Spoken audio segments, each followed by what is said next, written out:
आता बातमी पशुसंवर्धन विभागातल्या एका महाघोटाळ्यासंदर्भातली आहे। एबीपी माझाने काल दिवसभर पशुसंवर्धन विभागाच्या विशेष घटक योजनेत वर्धा जिल्ह्यामध्ये शेतकऱ्यांना आजारी गायी शेळ्यांचा पुरवठा होत असल्याचं वास्तव मांडलेलं।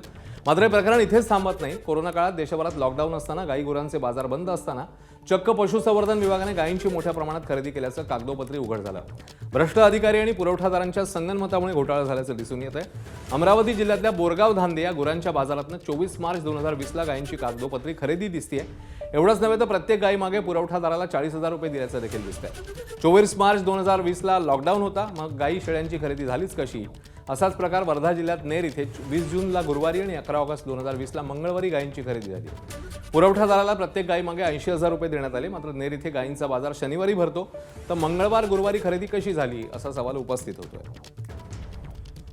मी चौकशी करेल त्याबाबत।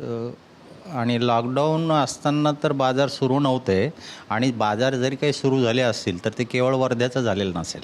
हे मला थोडंसं पटत नाही आहे, तर मला पहिल्यांदा त्याची पूर्णपणे माहिती घ्यावी लागेल। याबद्दल मी अनभिज्ञ आहे, त्याच्यामुळे आता मी ठामपणे तुम्हाला काही सांगू नाही शकणार। पण बाकी जे शेतकऱ्यांच्या तक्रारी आहे त्याबद्दल शेतकऱ्यांना न्याय देण्याचा प्रयत्न राहील आपल्या विभागात। निश्चितपणे मुळात योजनाच अशासाठी बनवल्या जाते की गरजूंना शासनातर्फे मदत व्हावी आणि त्याच्यामध्ये काही चुकीचे प्रकार होऊ नयेत। बाकी पशुसंवर्धन पशुपालकांसाठी सदैव कार्यरत आहे।